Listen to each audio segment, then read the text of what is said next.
자, 그러면은 이 기후들을 한번 구체적으로 살펴볼까요?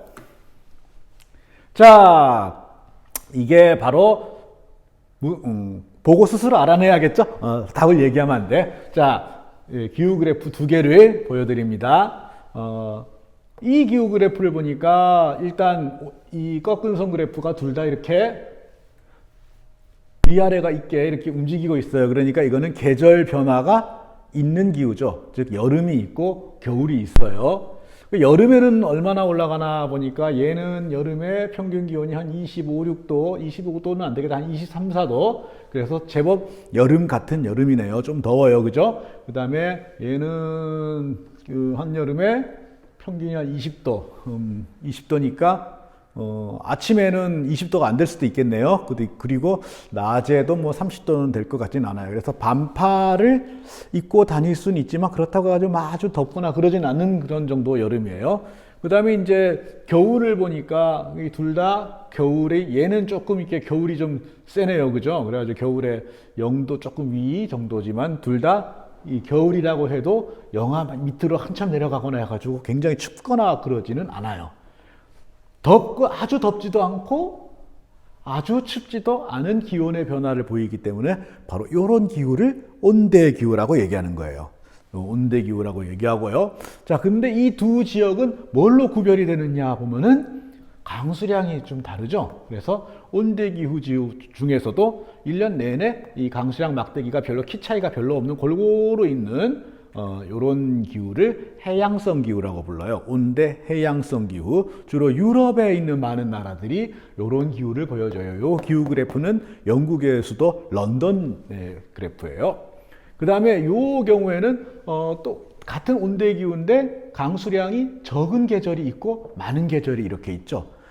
이 경우에는 우리가 여름이라고 부르는 계절에 오히려 비가 안 오죠. 여름에 비가 안 오고 겨울에 비가 오히려 더 오는. 그래서 이런 경우는 온대 여름에 비가 덜 오는 온대 기후를 지중해성 기후라 그래요. 그래서 주로 유럽의 지중해 지역, 그 다음에 미국의 캘리포니아 지역 이런 데가 이런 날씨를 보여주죠. 요런 그래프를 그러니까 뭐 대표적인 곳이 요즘 굉장히 이 코로나 때문에 고생하고 있는데 이탈리아 같은 지역이 요런 기후 그래프를 보여주죠. 서울하고는 대체로 비슷한데 뭐가 다르죠? 그죠? 겨울이 서울은 좀 더 춥죠. 겨울이 서울은 좀 더 추워요. 그 다음에 강수량 막대기가 얘하고 서울은 반대죠. 서울은 여기가 낮고 여기가 컸잖아요. 그래서 우리나라나 일본이나 뭐 혹은 중국 같은 경우에는 온대기후면서 여름에 비가 많이 오는 그런 기후를 보여줍니다. 그래서 이 지역은 뭐라고 부르냐면 온대 계절풍 기후 이렇게 얘기해요. 온대 계절풍 기후. 자, 그래서 온대 기후에는 크게 세 종류가 있어요. 온대 해양성 기후, 지중해성 기후, 그 다음에 우리나라, 일본, 중국에서 보여주는 온대 계절풍 기후. 자, 이게 바로 온대 기후를 만화로 아주 재치 있게 그린 거죠. 봄, 여름, 가을, 겨울이 있습니다. 꽃 피는 봄. 지금 나가면 꽃이 피고 있어요. 개나리도 피고요. 좀 있으면 진달래도 막 필 거예요. 그래서 이 꽃 피는 봄, 그 다음에 여름에 해가 내리쬐고 더워요. 가을에는 열매가 있고 낙엽이 지기 시작하죠. 그리고 겨울에는 식물들이 거의 보이지 않고 이렇게 눈이 오고 추워요. 대체로 이 온대기후 지역은 이렇게 지도를 보면 이렇게 분포가 되어 있어요. 이 지도, 세계 지도가 여러분이 흔히 보는 거랑 좀 위치가 다르죠. 이 지구가 왜 이렇게 되냐면 지구가 둥글기 때문에요. 어차피 이렇게 말아야 돼요. 말아야 되는데 이 둥근 거를 자르기 때문에 태평양을 자르느냐 대서양을 자르느냐죠. 우리는 주로 대서양을 잘라가지고 아메리카 대륙이 이쪽에 있는 지도를 많이 보잖아요. 그거는 이제 그렇게 해야 우리나라나 일본 있는 이 지역이 가운데가 되기 때문에 그래서 우리나라랑 일본은 꼭 태평양을 가운데 두고 대서양을 잘라 놓는 지도를 그리고요.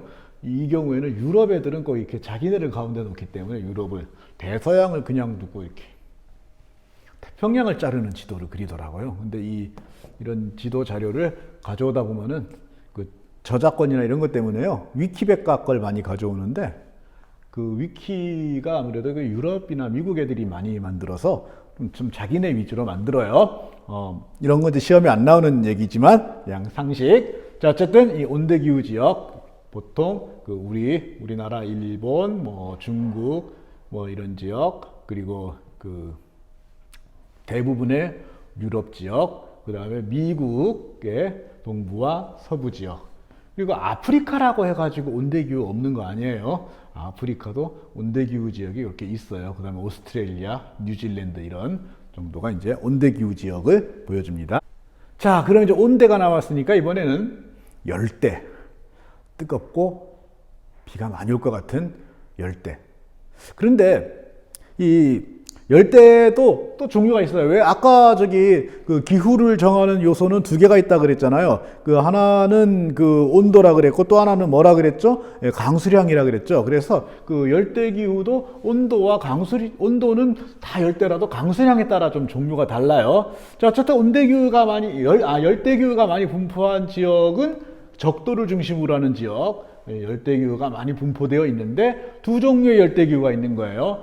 자, 어차피 이 기후 그래프를 보면은 기온의 꺾은선 그래프는 어때요? 이거 뭐 별로 변화가 없죠. 그냥 간단히 말하면 전부 하늘 꼭대기에 있어요. 그냥 다 더워요. 1년 내내 덥고, 얘는 약간 서늘할 때도 있네요. 그냥 나름 겨울이라고 부르겠다, 나 같으면, 그죠? 겨울이라고 부르지만 그래봤자 20도 넘어요. 그냥 다 여름이에요. 여름인데, 얘는 강수량이 굉장히 많아요. 그래서 강수량이 100mm가 안 되는 달이 없어요. 다 100mm가 넘고, 이거 다 합치면은 그래서 연 강수량이 한 3000mm, 우리나라 2배 정도가 되거든요. 그래서 1년 내내 비가 많이 오는 열대기후. 이런 열대기후를 열대우림기후라 그래요.